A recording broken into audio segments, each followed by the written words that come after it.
It's February 12th, 2015 in Melbourne, Australia.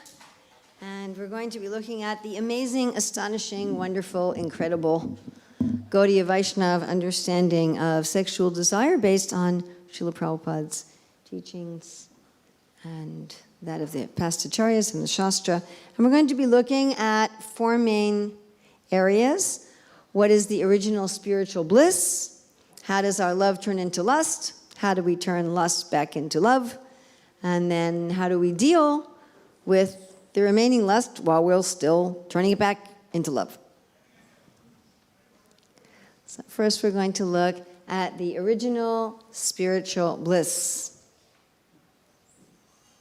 So this is called Adi Rasa.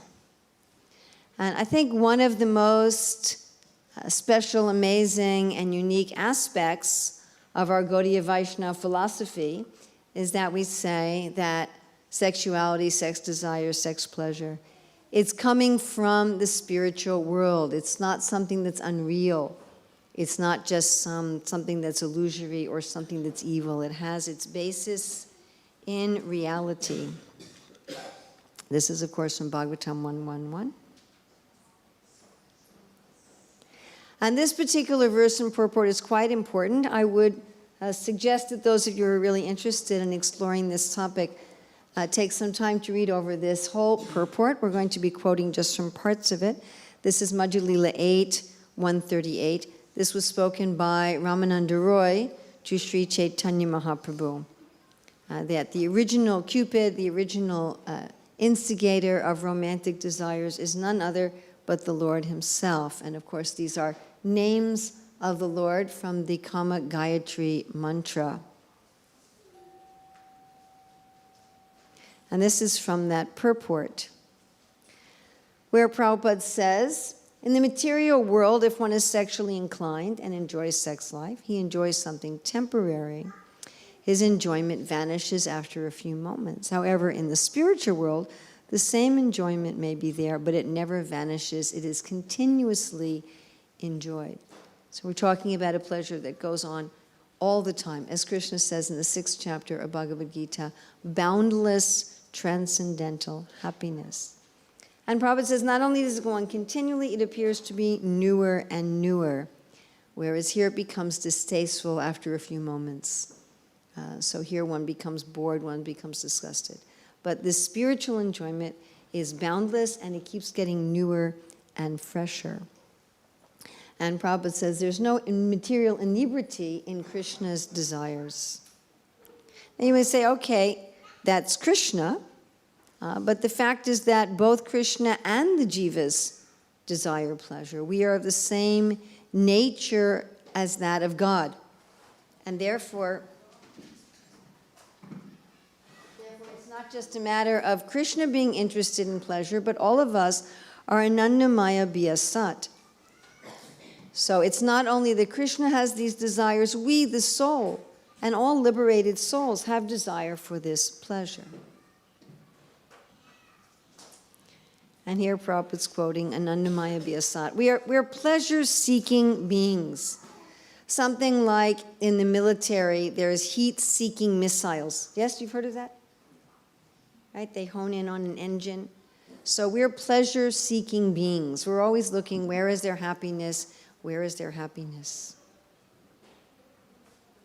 And this is from the purport to the next verse, 139.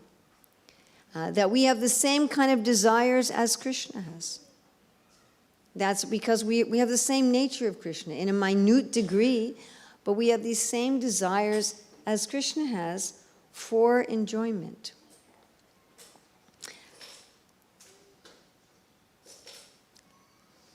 Now, this next purport is really what started me on this seminar. I was asked many, many years ago, just during an ordinary morning Bhagavatam class, to give class on this purport. And afterwards, the devotees came up to me, this was in Auckland, and they said, would you please make this into a seminar? So I developed it into a seminar, and I taught it to a meeting of the Pandavasena, to our youth in Italy, and there were some very senior devotees there, and they said, you really should teach this widely. It's something that everyone needs to hear. And gradually I made this whole multimedia presentation. So you can read here in this purport the fact that these sexual feelings, the original spiritual sexual feelings, they're there in the spiritual body. This means that they're part of the soul. So this desire for pleasure, this feelings in the form are part of the soul. They're part of our eternal spiritual nature. Therefore, they say that you become desireless. No, that is not possible. How can I? If I become desireless, I become dead. So long I am living entity, I must desire. I cannot check it. This is one of the most bedrock foundational principles of our Gaudiya Vaishnava philosophy. That to be alive means to have desire. Right? And it is because this desire for pleasure is part of the jiva that it cannot be killed. There's no question of killing it. There's no question of just repressing it and suppressing it. It's part of the soul. This is not a desire that's coming from the material body or the material mind or the material nature or illusion. It's something that is part of the soul. And here Srila Prabhupada is saying this in the teachings of Lord Chaitanya. And here in the teachings of Lord Chaitanya, he's actually referring to this same verse and purport that's in the Madhya Lila, chapter 8. And he's saying that it's there. Sexuality, sexual desire, sexual pleasure, it's there in the soul. It's there in spiritual life. The problem is it's coming out in a strange way through the material body. But the material body is not the cause of it. The material body, material mind is distorting it. And it's distorting it into something that's nasty and troublesome. But the original urge is something that's part of the spirit. The sex feeling of the human society is original. It is not unnatural, because the same sex feeling is there in the original personality of Godhead. The pleasure potency is Srimati Radharani. Actually, the attraction of sex or loving affairs on the basis of sex feeling is the original feature of the Supreme Personality of Godhead, and we, the conditioned souls, being the part and parcel of the Supreme, we have got such feelings, but they are in a perverted, minute condition. Okay, so Srila Prabhupada is making the same point, the Shastra is making the same point over and over again. These feelings are part of the soul, they're originally spiritual, but in our conditioned state, they're coming out in a twisted form. And the main thing to understand from this is that therefore they cannot be killed. If we think that spirituality means to kill or destroy or suppress or repress these feelings, what will happen? So there's three possibilities of what will happen if we go for killing them. One possibility is anger. Anger is called Kam Anujena, the younger brother of lust. And as we were talking about this morning, anger is also a rasa. It's also a taste. There's a kind of pleasure in anger. And people who try to repress their sexuality and their sexual feelings, often instead they end up enjoying anger. And if you've ever met somebody in a spiritual process, including in this process, who's very angry a lot, criticizing people, they get disturbed by things very easily, they always have something that's bothering them, something they're angry about, and often they're justifying their anger in the name of something spiritual. You know, I'm angry that this instruction of Prabhupada isn't being followed, or I'm angry these devotees aren't behaving properly, or something like that. But often it's simply the younger brother of lust. Another result of trying to kill sexuality, sexual desires, is having a hard heart. So to do some severe austerity, it simply makes your heart hard. And with a hard heart, bhakti is impossible. You just try to stop all feelings. And again, I've met devotees who do this to themselves. They just try to stop their feelings and they just become like a stone. Because desire and feeling is a symptom of life. If you try to stop it, then you act like a stone. Of course, the problem is that it's very difficult to stay like a stone. It's very difficult to maintain a stone-like life. So these people will often vacillate between stone and anger, stone and anger, stone and anger, stone and anger, which is called bhogatyaga. Renouncing, enjoying, but often what they're trying to enjoy is anger.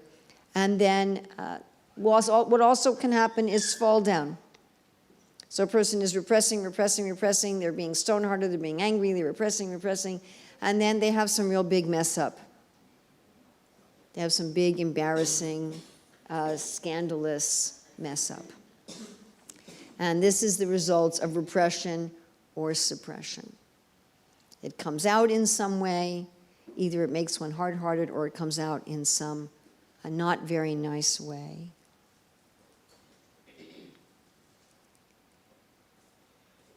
So what is this Adi Rasa? This is called the Hladini potency, which of course is personified by Srimati Radharani and all the damsels of Vraja, the queens of Dwarka, and so forth.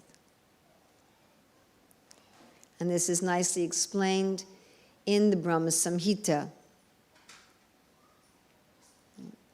Ananda Chinmaya Rasat Pratibhavitavis Tabirya Eva Nijarupa Taya Kalavi Goloka Eva Nivasatya Kilatma Bhutaha. So Radharani is the personification of this pleasure potency. Everything spiritual is a person. Even emotions are all personal. And Radharani is the personification of this pleasure potency.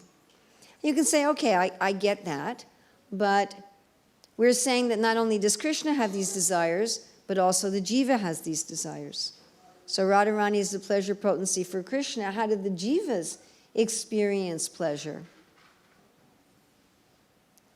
So this is explained very nicely, that the pleasure that the pure devotees experience is also coming from Krishna's pleasure potency. The Hladini energy gives Krishna pleasure and nourishes the devotees of Krishna. So anyone who's connected with Krishna, anyone who's pure in love for Krishna, they're also getting this pleasure from the Hladini Shakti. Well, how exactly does that work? What's the process? And here's the crucial point. That the devotees experience this pleasure by seeing Krishna pleased. Our natural function is to enjoy vicariously. Just like the examples given that the hand, the eyes, enjoys when the stomach is fed. The leaves of the tree enjoy when the root is fed. So the way we jivas are designed is that when we are, of course, we are connected with Krishna, when we are experiencing our connection with Krishna and Krishna is pleased, then we also feel that same pleasure. Actually, Krishna is always feeling that pleasure, and we are always connected with him. But when we choose to think that we are not connected with him, then we don't experience that pleasure.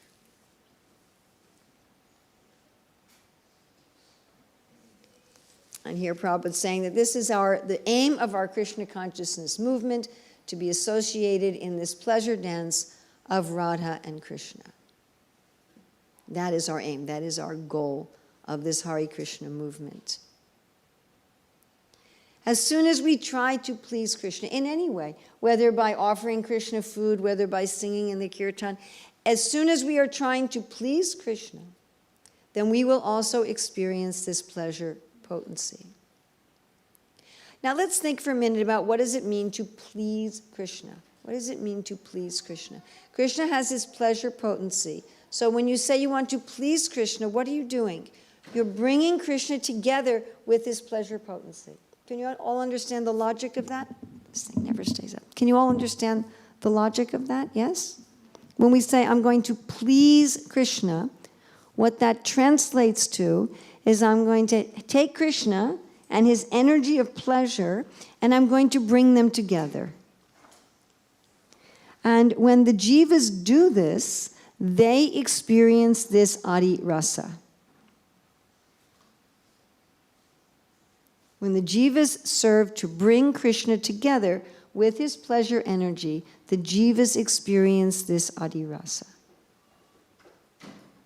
Now we have some experience of that in this world, a little bit.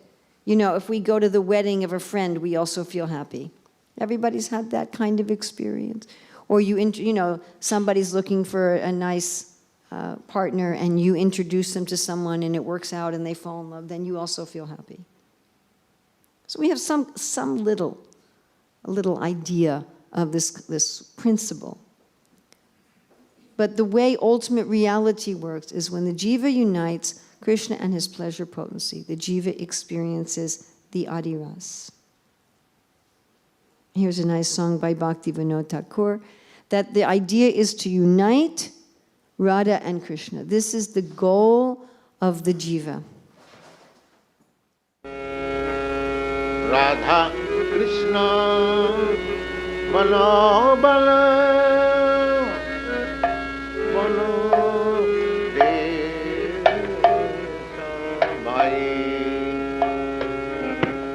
Radha Krishna Bala Bala Bala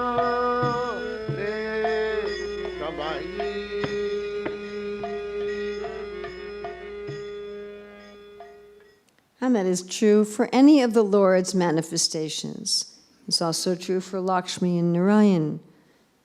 And Prabhupada's often saying, engage Lakshmi in the service of Lord Narayan and become happy.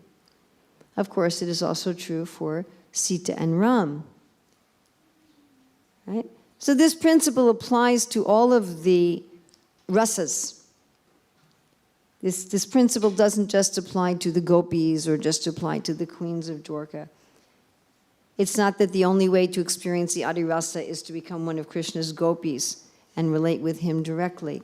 But everyone in the spiritual world is uniting the Lord in his pleasure energy, and therefore they're all feeling this happiness. Just like Hanuman.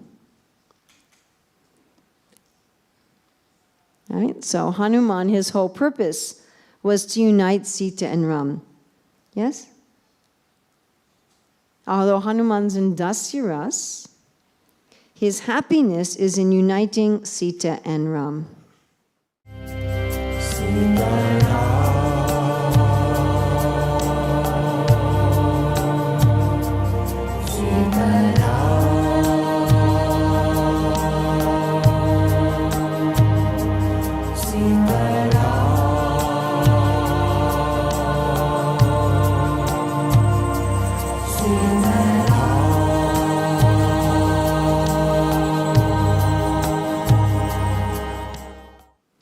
Now that's true not only with Radha Krishna and Lakshmi Narayan and Sitaram, it's even true in the vibration of Omkara.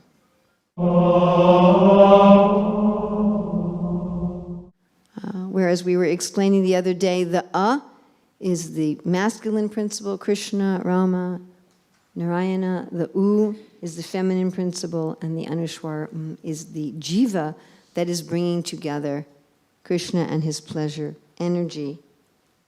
Hare Krishna, Hare Krishna, Krishna Krishna, Hare Hare, Hare Rama, Rama Rama, Hare Hare. And of course, that's what we're doing when we're chanting Hare Krishna. Right? When we're chanting Hare Krishna, Krishna and this pleasure energy are dancing on our tongue. We're providing the place. We're providing the facility to bring Krishna and his pleasure energy together. Okay, now the sad story. How does this get messed up?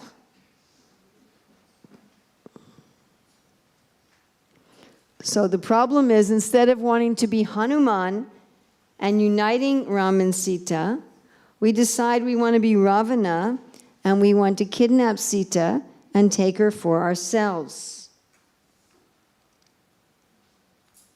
That's the difference between the spiritual adiras and material lust. Material lust is, oh, I'm getting pleasure from this adiras, I'm getting pleasure from this spiritual potency, I'm getting pleasure from the Ladini Shakti by uniting Krishna and his Shakti. Well, why do I have to get pleasure like that? Let me just take the Ladini Shakti for myself. Then it becomes lust. The same desire to have that same enjoyment with the Ladini, through the vehicle of the Ladini Shakti, then becomes lust. And then it becomes some shackles. It becomes a bondage where we become the slaves of our bodily senses, the slaves of our mind, and we become entangled in so many relationships. And going back to teachings of Lord Chaitanya, right? The material cupid increases the attraction of the external flesh and body, but the spiritual cupid increases the attraction the supersoul exerts upon the individual soul. Actually, lust and the sex urge are there in spiritual life, but when the spirit soul is embodied in material elements, that spiritual urge is expressed through the material body and is therefore pervertedly reflected. Now, it's not the fault of the body. It's that because we have these twisted desires to try to enjoy the Ladini potency separately from Krishna, therefore we get a material body. It's not that we don't have those desires and a material body is forced on us, which then twists the desire. Because we choose to twist the desire. Therefore, we get a material body. The material body is the gross form of our mental desires, which is very nicely explained here in the 15th chapter of the Bhagavad Gita. The senses we get are grouped around the mind. So depending on our mentality, we get a particular body. If you have a mentality, if a living entity has a mentality to enjoy the Ladini potency separately from Krishna, then the living entity gets a material body. And depending on exactly how one wants to enjoy, one gets a various type of body. You might get the body of a great demigod, you might get the body of a human being, or an ant, or a dolphin, or a dog, or a tree, or something like that. But all of the mind is the basis. Just like the clothes that we're wearing fits upon our gross body, so our gross body fits around the mind. The body, this body that we have in this life is an expression, a gross expression of our desires. Of course, if you think about it, one will realize that we must not have very nice desires, yes? Because this body isn't particularly nice, correct? Yes? Yes. The body is a little embarrassing. Am I correct? Okay. So then the body it's a gross manifestation. It's a manifestation on the gross plane of our desires. Pretty sad. Now, the problem is that sometimes it's hard for us to really tell. We've mixed up. We think that the material desire is very spiritual. Right? Generally, materialists think like that. They think their romantic desires or sexual desires are love, and that it's really spiritual. Now, the reason for this is really interesting. So, Krishna has a son named Pradyumna. You all know this story? And Krishna's son Pradyumna is the material Cupid. Krishna is the spiritual Cupid, and Krishna's son Pradyumna is the material Cupid. And Pradyumna was kidnapped when he was a baby from Rukmini, and then he came back as a grown man with his wife Rati. Rati means a great attachment. And when the ladies of the palace, his stepmothers, when they saw Pradyumna, they thought, oh, it's Krishna. They confused him. They confused the material Cupid with the spiritual Cupid. So even his stepmothers, they couldn't discern. It took them a while to figure out that the material Cupid and the spiritual Cupid were two different persons. So we often get confused in this way, yes? And we think that our material romantic feelings are very, very high and very elevated and very selfless, when in fact that they are not. All right, so that's the sad story. Now we're going to see, what do we do about this? How do we take this lust and turn it back into love? We already realized we can't kill it, yes? Can we kill it? No, we can't kill it. I'm sure some of us have tried. Doesn't work. So we can't kill it. And now what do? Our bhakti yoga process is how we turn this lust back into love. So what is the real cure? Here Srila Prabhupada is explaining in the 4th canto, chapter 22, that our desire for sense enjoyment is the cause of our fall down, and instead we turn our desires to the loving service of the Lord. Now this sounds like a very simple point, but the key word here is desires. Desires have some energy to them. They have some force to them. Desires are full of emotion. A desire is not an intellectual thing. A desire is not a belief. A desire is not adherence to a particular dogma. Desire is not adherence to a particular set of rituals and dogma and a religion. A desire is a very intense feeling made up of many emotions. So our cure to turn this lust back into love is to cultivate intense emotional desires to please Krishna. And that is what bhakti yoga means.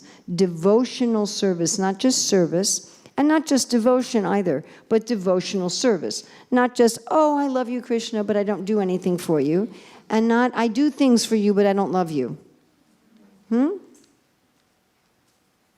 Right? You know, the wife is cooking and you can hire a servant to cook. But the servant doesn't have devotion. The servant is just paid. But if the wife says, I have devotion, but I'm not going to do anything, that's also useless. You follow? So we don't want to be just official, doing something officially without any emotion for Krishna. And nor do we just want to have some kind of sentimental emotion and not have it exhibited in action. But the key is to really change our desires, to really cultivate our desires. Everything that we're doing, all of the behaviors that we're doing, our chanting of the Hare Krishna mantra on beads, our chanting in the kirtan, our worshiping the deity, our taking prasadam, everything we're doing is meant to spark, this seminar tonight, it's meant to spark our desire. Yes, I want Krishna. And it's meant to come to such a desire that is compared to greed. Which is the hardest of the vices to control. This intense, intense desire to please Krishna. Kama Krishna Karmarpane. At the present moment we are desiring how to become happy in this material world. This is Kama. So this brain taxation, if you engage in Krishna's service, how to spread Krishna consciousness, how to convince people about Krishna, how to take them to the Krishna's desire, sarvadharman parityaja. Now one reason I picked this particular quote is, look at this Sanskrit. Kama Krishna, kamarpane. Kama Krishna. This word kama generally means lust. But to have this lust for Krishna, to have this desire for Krishna. And Srila Prabhupada's giving here such a practical example. That normally we're taxing our brains. How can I be happy in the world? Where can I invest my money so I'll make a fortune? How can I find the right partner? How can I get my children in the best schools? What improvements can I make to my home? How can I buy a better car? You know, we're always taxing our brains like this. How can I get along better with my boss, and so forth and so on. And to take that same energy, Prabhupada says, that same brain taxation, and use it, how can I please Krishna? How can I please Krishna? How can I help spread this Krishna consciousness movement? One of the most wonderful things about being part of Sri Chaitanya Mahaprabhu's movement, which is a preaching movement, is there's always more to do than we can possibly do. There's 7 billion people on the planet. And most of them are not even thinking about God at all. What to speak about thinking about Krishna in the spiritual world. So it gives us a lot to give some brain taxation to. If each of us started our own, if everybody in this room started their own project tomorrow to spread Krishna consciousness, it wouldn't be enough. So how much is there to do that we can absorb our mind in with desire, with emotion? And we become absorbed in the real. Mam anusmaram yujacha. While you fight, Krishna said, you think of me. Not that we only think of Krishna for some time during the day when we're meditating, but all the time, in all of our activities. And Maya Shaktamana. Shakta means with attachment. Maya Shaktamana Partha. My dear Partha, always think of me, not just think of me in an intellectual way, in a detached way, but in an attached way. With attachment. Attachment again means that there's some desire. There's some emotion. We are attached to people and things and circumstances that we are convinced will meet our needs. So we become attached to Krishna, just like when Krishna was enveloped in the coils of Kaliya. The residents of Vrindavan were going unconscious because it says that they had invested everything in Krishna. You know, we become distressed when our investments are threatened, yes? Whatever we've invested our concepts of happiness in, our family, our community, our job, our home, our car, our country, and so forth. When these things are threatened, then we get full of emotion because we're invested in them. We don't become emotional when things we're not invested in them in have problems, correct? If something I'm not investing my desire in has a problem, it doesn't affect me. So we should invest everything in Krishna. And we need to get the real experience. The real experience. As Bhaktisiddhanta Saraswati said, don't lick the outside of the jar of honey. The honey is inside. It's very, very possible to be part of the Hare Krishna movement and simply be doing things externally. Taking up this practice as some sort of cultural thing or some sort of religious thing or some sort of ritual or, it's my parents' religion and therefore I do it or something like that. Or it's some cool spiritual thing. But really get a real spiritual experience. This means going deep into the practices. All right, so you can hear all this. This is the real cure. We turn our desires and our emotions to please Krishna. We tax our brain as to how to preach Krishna consciousness. We get this real experience. We get attached to Krishna, but you can say, oh, it's gradual. I've been trying this for so long, and it's still, all right, I have it somewhat, but, it's not all the way there. What do I do? Right, we were talking about this, about mixed bhakti and pure bhakti, right? And the pure bhakti process is you start off with all these material desires, and then you have a little bit of spiritual desires, and you gradually are transforming your material desires into spiritual. But the problem is you still have all this untransformed stuff. What do we do with it? So on this path, right, we're taking our lust and we're gradually transforming it back into love. And this, again, is very nicely explained in Madhurya Kanambani by Vishwanath Chakravarti Thakur. He says we start off with absolute lust and a little trace of love, and we gradually increase the love and decrease the lust. Basically what you're doing is you're gradually turning the lust back into love. You think of it as something that you're washing. Right? If you scrubbed a pot, who here has scrubbed the dirty pot? Who has scrubbed the dirty pot? Okay. So sometimes it's a really dirty pot. You ever scrubbed a really dirty pot?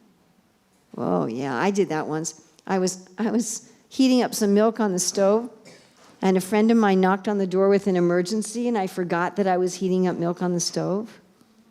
And I ran out to help with the emergency, and when I came back, my whole apartment was filled with smoke. Thankfully, it wasn't a fire. And my pot was a mess. Now, if I were intelligent, I probably would have just thrown the pot away.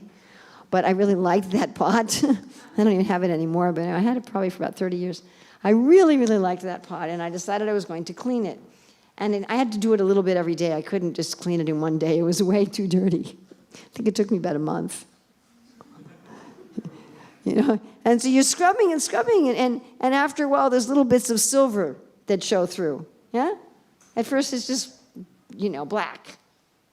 And you're scrubbing and scrubbing, and little bits of silver show through, and gradually, gradually, gradually more. So that's kind of what's happening. You know, we're scrubbing our heart, and at first it seems like it's completely hopeless, but you can't throw it out. We're eternal. That doesn't work.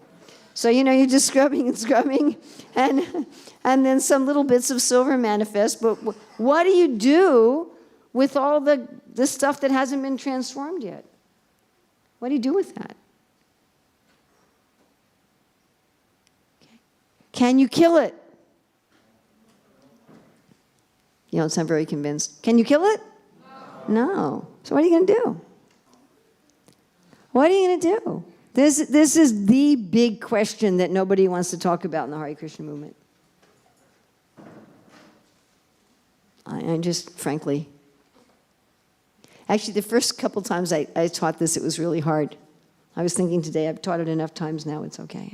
I can do it. But I remember when I taught this at New Vrindavan, we had a packed room, and the room was really dark. Nobody could see me at all, and I was like, yes, thank you. And so it's definitely gotten a little easier for me. But this is our big secret. Ha ha ha, yeah. That we say you can turn your lust back into love with the process of Krishna consciousness, and it works, and we feel it working. We feel that it is working, we experience that it's working, but it doesn't generally work instantaneously. And so we have a part of us that's starting to love Krishna, and then we have a part of us that still wants to kidnap Sita and run off with her for ourselves. So what do we do? So this is the wonderful instruction of Narada Muni. Does not a thing, when applied therapeutically, cure a disease which is caused by that very same thing. This is the essence of Krishna consciousness movement. The milk is the cause of your dysentery, but the same milk, when it is medically treated, can cure it. Yes, it is homeopathy, isn't it? Yes, it is definitely homeopathy. Prabhupada also says some nice things directly about homeopathy, but let's not go there tonight. So let's look at this, first of all, in a general way. We're going to look at this in a general way. What do we do with the perverted sexual energy while we're transforming it into its original form? So let's look at it first in general, then we're going to look at the two specific paths. Now, this aspect of turning lust into love, I find astonishing. Astonishing, amazing. You know, we're talking about in Bhagavatam class in the morning. I think most of you here aren't also here in the mornings. But we're talking in class in the morning about whether God is good or evil. Why are we suffering in this world? Are we suffering in this world because there's a mean God? Or are we suffering due to our own mistakes? And one of the evidences that God is kind is that material sexuality is full of pleasure. That's pretty amazing. When you consider that our material sexuality is our attempt to steal Sita away from Ram and enjoy her ourselves, either as our wife or girlfriend, or if we're in a female form, in our own body. It's amazing that Krishna arranges for that to be a pleasurable experience. If I took your opulences and wanted to enjoy them separately from you, would you want me to enjoy them? If I stole your money, would you want me to enjoy that money? You'd want that money to bring me suffering, wouldn't you? Be like, I hope that thief trips over his feet, and, you know. I hope that money brings him nothing but pain. And we're trying to steal Krishna's Hladini potency and enjoy it ourselves, independently of Krishna. We're trying to sneak off in the corner. I got it myself. And Krishna's like, enjoy it. That's amazing.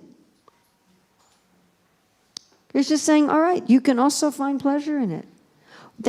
This is someone who's not envious. This means that Krishna has no envy. But Krishna is not only very kind, he's also very smart. Because he knows that our trying to enjoy the Hladini potency that way is not going to fully satisfy us. That even if he imbues it with his own pleasure, it's just not how we're designed to function. It's not reality.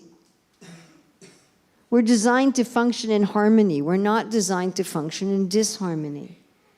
Would we want reality to be disharmonious and self-centered? Is that what we would want truth to be? Everybody for themselves, everybody grabbing pleasure for themselves?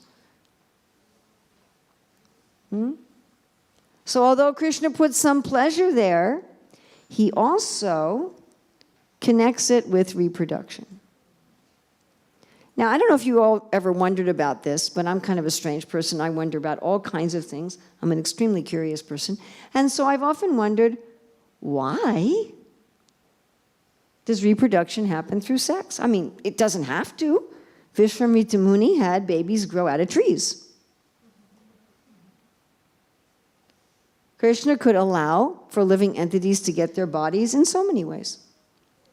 Why did he link those two things? I mean, they're not in the spiritual world, there's no birth, yes? So although everyone in the spiritual world is experiencing the pleasure of this Adirasa, everyone, by uniting Radha Krishna, Sita Ram, Lakshmi Narayan, everyone is experiencing this Adirasa, it doesn't result in anything called birth. So why here does it? Why did Krishna do that? Did you ever wonder about that? Well, as soon as Krishna did that, that meant that sex was linked with responsibility. Whatever you do with it, it's linked with responsibility. All of a sudden, you have to take responsibility. As soon as you keep the biological link between sex and children, immediately there's responsibility. Whether you're having sex or whether you're celibate, you have to take responsibility. Now, of course, modern society does everything they can to break this link.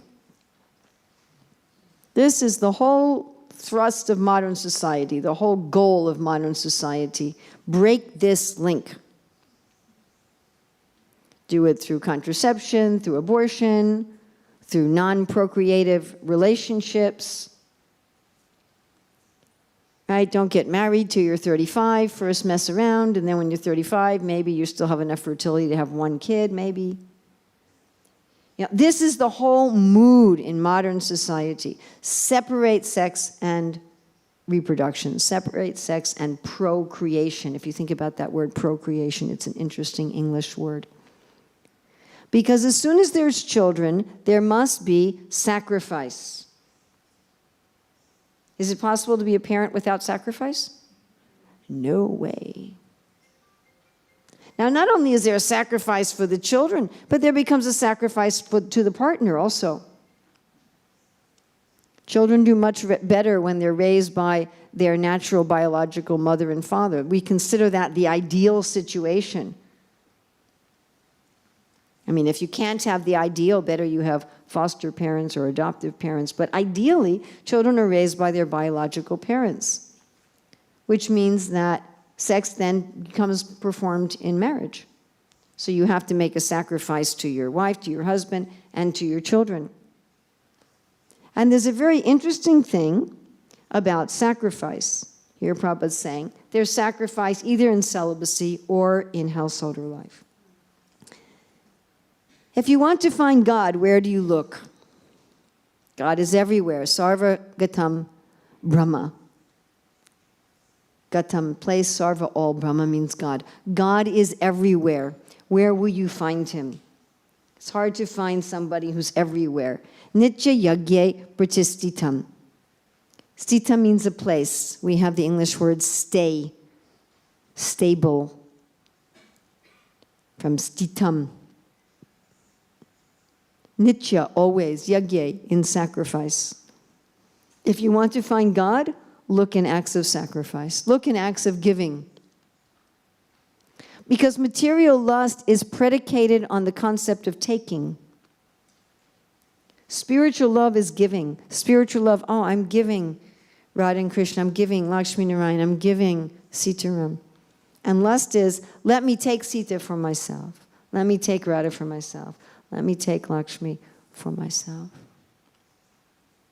So although Krishna allows that to be pleasurable, even materially, he says, okay, but let me imbue it with giving.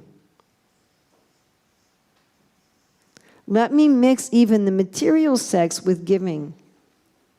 You have to give to your partner. You have to take care of your partner. You have to make a commitment in marriage.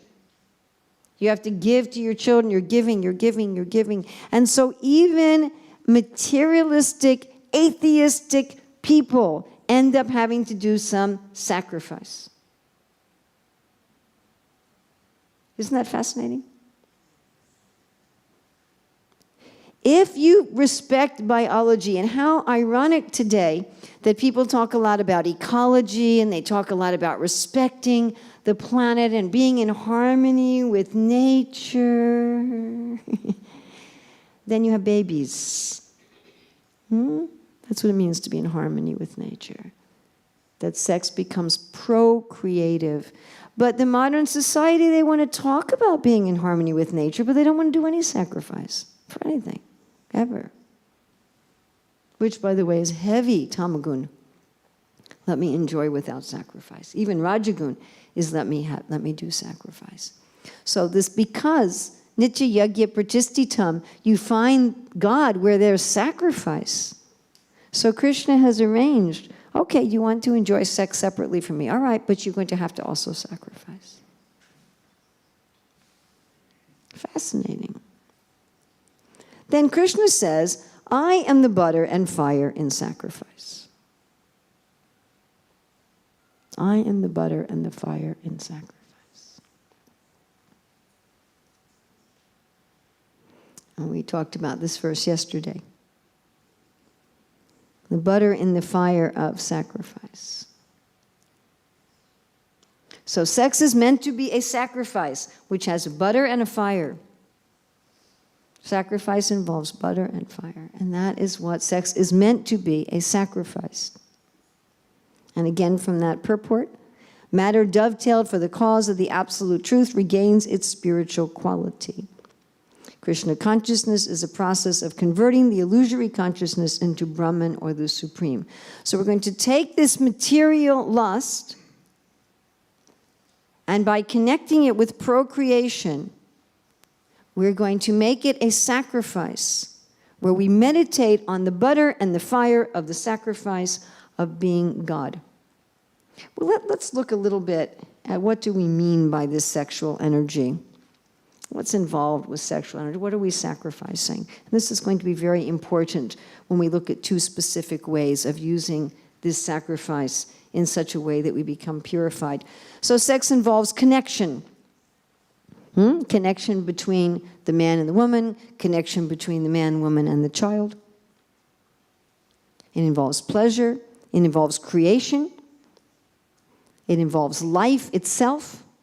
And it involves vitality, energy, enthusiasm.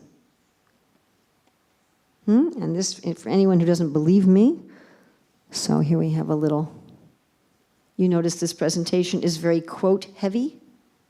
Yeah, there's a very good reason for that. So here's some evidence that virya or energy is identified with sexuality. All right, so this is the principle. The principle is that the way we deal with the material part of our lust that has not yet been transformed, while we are transforming it, is that we offer it in sacrifice. Path 1. Option number 1 for offering the butter and the fire of this energy of sex, connection, pleasure, life, vitality, energy, creation in sacrifice. First, we're going to look at renounced life. People sometimes think that renunciates have killed their sexual desire. Is that possible? No, it cannot be killed. Do you think that everyone in the renounced order has 100% transformed their lust into love? Do you think that 100% of the people in the renounced orders have already 100% transformed their lust into love? No. That means that people in the renounced orders, brahmacharis, vanaprasthas, and sannyasis, have still some material lust. Is that logical? Thank you. Can it be killed? Then they must be doing something with it. What are they doing with it?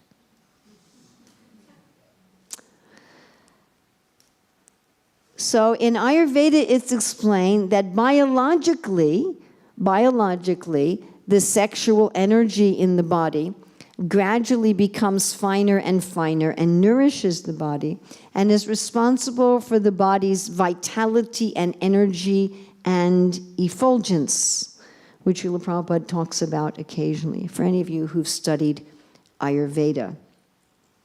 So on a physiological level, as well as on a psychological level, if the sexual energy is not used in a gross way, it's meant to nourish the body and produce both ojas and tejas. So this means some effulgence, luster, and power. And those in the renounced order are meant to take that energy and bring it to the brain. They're meant to bring it up. They're meant to bring that energy up. They're meant to offer the butter into the fire of sacrifice of their own body. It is said that those in the renounced order should wear garments the color of fire. They are supposed to be a walking sacrifice. The brahmacharis, the vanaprasthas, the sannyasis, they are supposed to embody the sacrifice. And the butter of sexuality, they are supposed to pour into the fire of their own sacrifice and nourish their own mind and their own intellect. When butter is put on fire, it becomes ghee. So the persons in the renounced order, they take this butter into the fire of sacrifice and they produce ghee. What kind of ghee are the renunciates supposed to be producing? They're supposed to see the world as their family. When one goes in the renounced order, one is not supposed to narrow one's interests. It's not that one gives up family or never takes on a family because one is just selfish. In the modern day, people do not marry because they are selfish. Right? Out in the world, people don't marry so they can have a job and keep all the money for themselves. And themselves or their dog, you know. And just keep some boyfriend, girlfriend that they don't have to maintain and do any sacrifice for.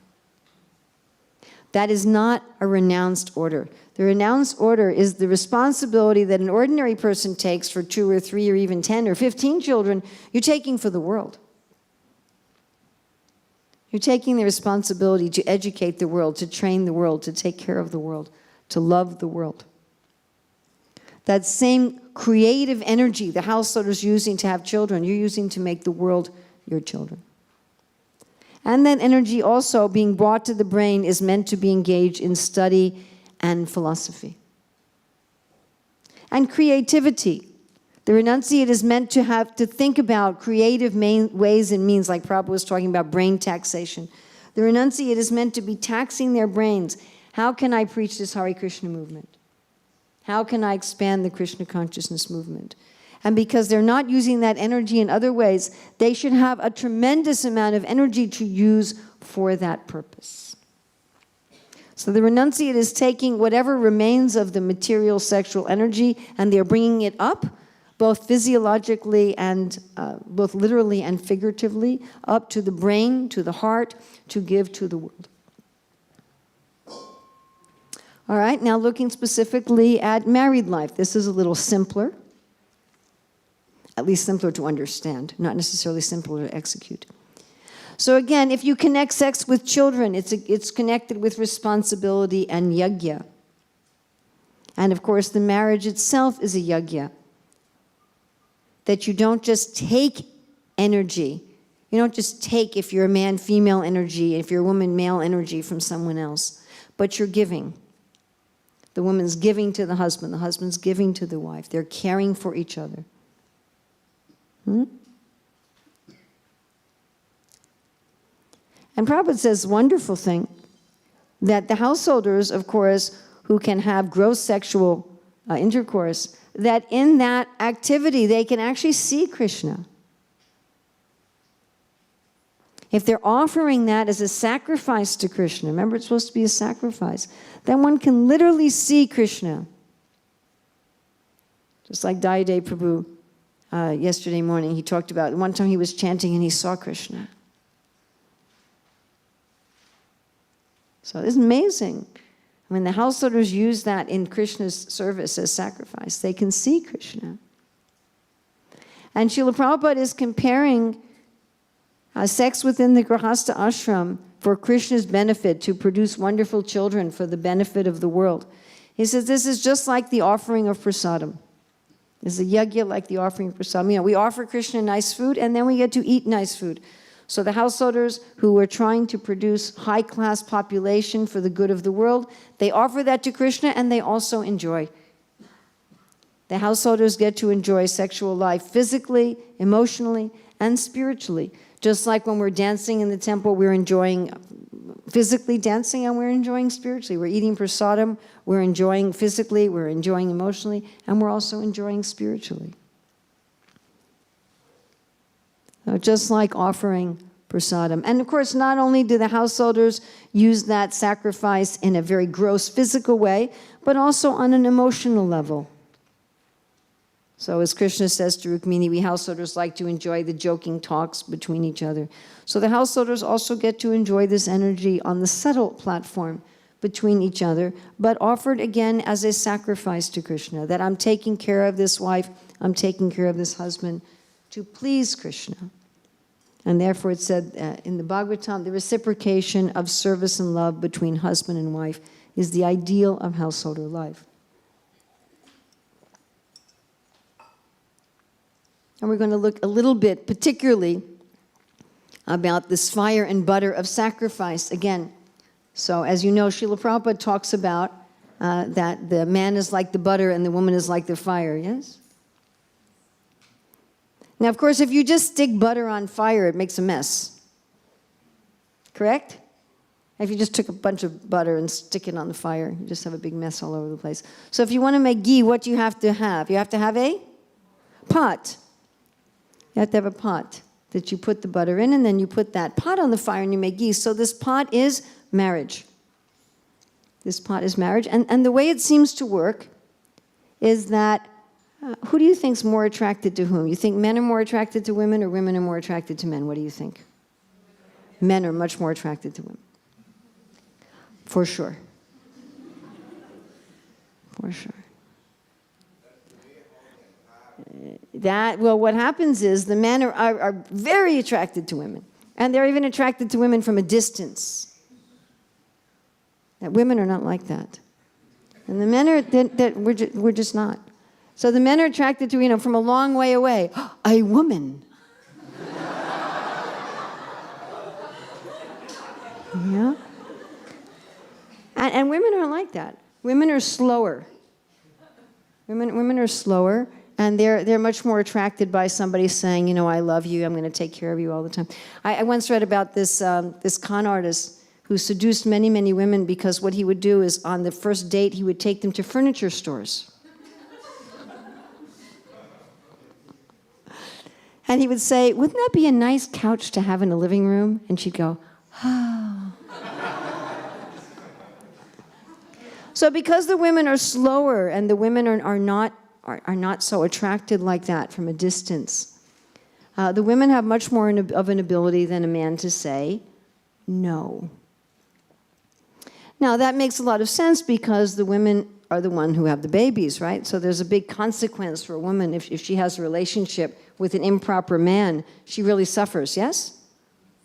Now it's going on a lot today. I know in America in 1960, there was 4% of children born outside of marriage. Now it's 40%.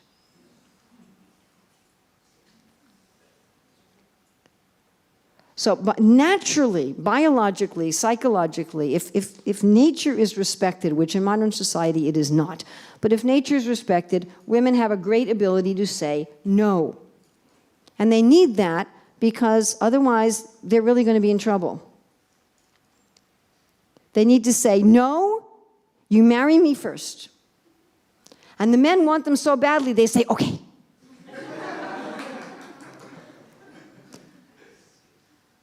Now, that only works if you link sex with reproduction. If you break that link, the women don't have a reason to say no anymore. If you break that link and you try to break women's natural modesty and shyness, then the whole thing breaks down. Which is, again, what's happening in the outside world. It's just all falling apart. But if you left things the way that Krishna has designed them, then everyone is pushed towards dharma. Everyone is pushed towards sacrifice. It's actually the women who push the men towards sacrifice. Because there's some heavy consequences for the women. So again, Krishna's just so clever in how he's worked this whole thing out. Yes.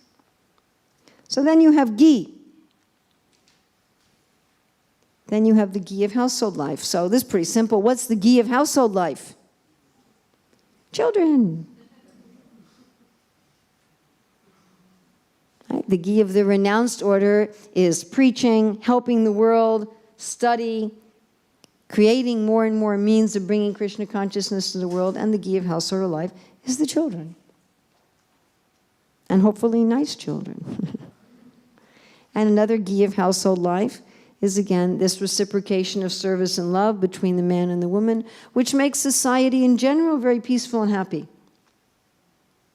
So if in each family in the world there's this loving reciprocation, there's this idea that our emotional relationship is meant to be offered as a sacrifice to God, that this combination of butter and fire is meant to produce this beautiful ghee to be offered to Krishna, then just imagine how nice the world would be. Wouldn't it be a nice world? By the way, Krishna's interested in it being a happy world. Please don't think that Krishna's up there saying, let me see them suffer and then they'll know they should serve me. That's not... It's not, I mean, who would want to go serve somebody like that? So Krishna says in the 3rd chapter of Bhagavad Gita that if you offer sacrifice, you'll be happy in this life and you'll achieve liberation. Everybody's heard that verse?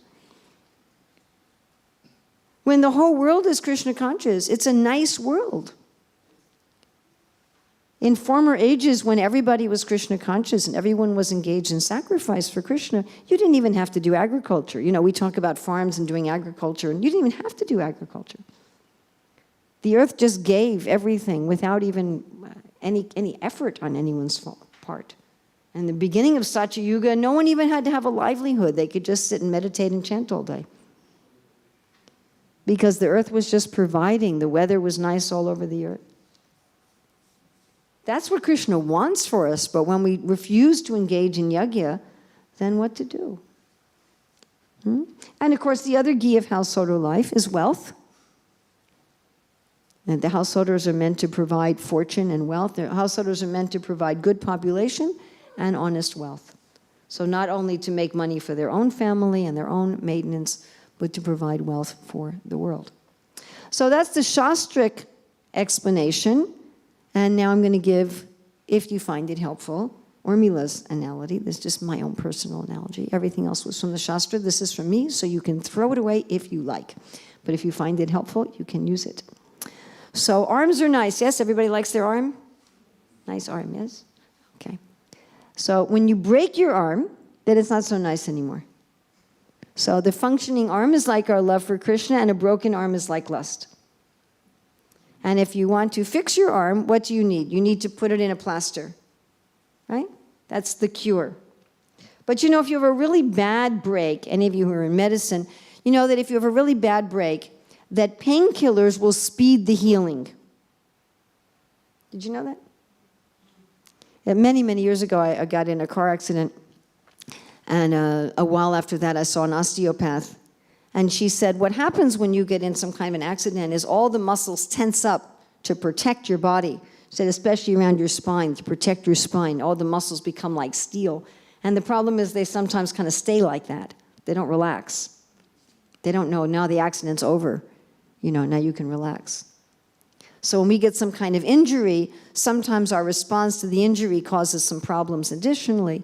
And painkillers given at the beginning of an injury when there's severe pain will relax everything, and then the blood can flow and the lymph can flow and things will heal better. Now, will painkillers heal a broken arm? No. In fact, if you only give painkillers and you don't give a cast, the broken arm will probably get worse because you won't feel anything and you'll re-damage it. Right? I knew of a case once where someone had a little hairline fracture. They didn't know the arm was broken, and they kept using it, and they ended up damaging it more. So our real cure to turn the lust back into love is bhakti, which is like the cast. That's the real cure. But especially in the beginning, when we still have a lot of lust, we may need a painkiller. And there's basically two kinds of painkillers. There's the grahastha painkiller, and then there's the renunciate painkiller. Some people are allergic to the grahastha painkiller, and some people are allergic to the renunciate painkiller. But both of them are external. We were just reading that actually yesterday from Bhaktisiddhanta, that whether you're renunciate or whether you're grahastha is both external. It's still within varnashram. It's not that the renounced orders are spiritual and the house orders are material. They're really two different external material ways of dealing with the same problem. All right, and now we're going to summarize because good teachers summarize. Yes, Krishna summarizes. Krishna Das Kaviraj summarizes. Sukadeva Goswami summarizes. We're going to do that. So the desire for pleasure is part of the soul. It's inherent. It's inherent in the spiritual form. It's inherent in the nature of spirit. Sexual energy, sexual desire is part of our original spiritual eternal nature. And we find satisfaction by uniting Krishna with his pleasure energy. That is how we feel unlimited, ever-increasing, eternal, constant, variegated satisfaction of this energy. And therefore we cannot kill it, and if we try to kill it, we'll either become angry or hard-hearted, or we'll fall down, or some combination of those three. When we want to when love turns into lust, when we misuse our independence and we try to enjoy this energy separately from Krishna, and we try to kidnap Sita from Ram, and then it comes out in some impure form, it manifests a gross body, and we try to enjoy this energy in a gross body, which is embarrassing and twisted and disgusting and entangling and so forth and so on. When we want to turn it back into love, the real cure is that we go back to what we should be doing. And we try to please Krishna. We try to unite Krishna with his pleasure energy. And this is what we are doing when we are chanting Hare Krishna. We are not just saying some sounds. We are not just doing a ritual. We are trying to unite Krishna with his pleasure energy. I remember talking about this one time in Slovakia. And afterwards, a devotee told me that he had really been upset with the fact that Ram banished Sita to the forest. And he said after hearing this, that when he was chanting, he was really meditating on how he was bringing Sita and Ram back together, dancing on his tongue, and he was feeling incredible ecstasy. I remember one time when I was in Germany at a big festival, there was one American man who was just touring through Germany, and he stopped by at the temple, his first time at a temple. And he was there for a few days, and then he said, I think I'm going to try chanting. And he took some beads, and he went out on the property. He came back after about a half an hour, and he said, this should be a controlled substance.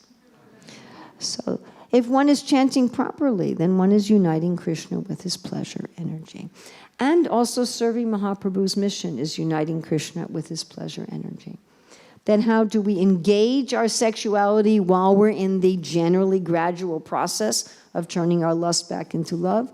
We put butter on the fire of sacrifice to make ghee.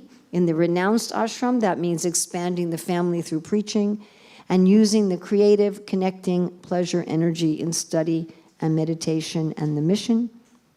And for the householders, butter on the fire makes ghee of good children, using our occupation for the Lord, producing honest wealth for the Lord, and in the sweet relationship between husband and wife. So this is our amazing, incredible Gaudiya Vaishnava philosophy. Do we find this anyplace else? Is there any other philosophy? Is there any other religion that provides this understanding? So, Srila Prabhupada ki jai. Thank you.